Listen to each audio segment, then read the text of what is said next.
பெரியவர் மரம் நட்டதுக்கு பாபர் அதுக்கு பரிசா பொன்முடிப்ப குடுத்திருப்பாரு. அதுக்கு பெரியவர் மனமகிழ்ந்து, எல்லாருக்கும் மரம் வளர்ந்து பழுத்த பிறகுதான் பலன் கிடைக்கும். ஆனா பாபர் ஆட்சியில நான் மரம் நட்ட உடனே எனக்கு பலன் கிடைச்சிச்சு அப்படின்னு சொல்லுவாரு. அதுக்கு பாபரும் மனமகிழ்ந்து இன்னொரு பொன்முடிப்பையும் கொடுக்க சொல்வாரு.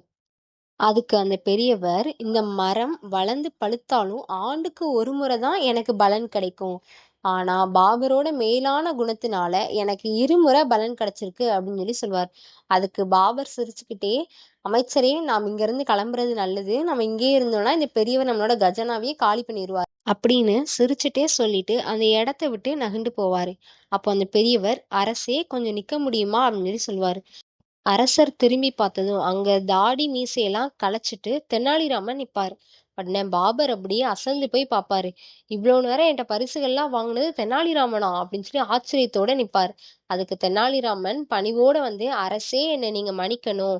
நான் கிருஷ்ணதேவராயர்கிட்ட பரிசு வாங்கிட்டு தான் வருவேன் அப்படின்னு சொல்லியிருந்தேன். அதுதான் அவரோட கட்டளையும். நான் இப்ப பரிசை வாங்கிட்டேன். இப்ப நான் ஊருக்கு போகலாமா அப்படின்னு சொல்லிட்டு அனுமதி கேட்பார். அதுக்கு பாபர், தெனாலிராமா, உண்மையிலே நீ திறமைசாலிதான் அப்படின்னு சொல்லுவாரு. உங்க மன்னருக்கும் என்னோட வாழ்த்துக்களை தெரிவிச்சிரு அப்படின்னு சொல்லிட்டு ராஜ மரியாதையோட தெனாலிராமனை அங்கிருந்து அனுப்பி வைப்பார். தெனாலிராமனும் விஜயநகரத்துக்கு வந்துட்டு கிருஷ்ணதேவராயர்கிட்ட நடந்தது எல்லாத்தையுமே சொல்வாரு. அதுக்கு கிருஷ்ணதேவராயரும் மனமகிழ்ந்து அவருக்கு அவர் சொன்ன மாதிரியே பரிசுகளையும் கொடுத்து அவரை அங்கு கௌரவிப்பார்.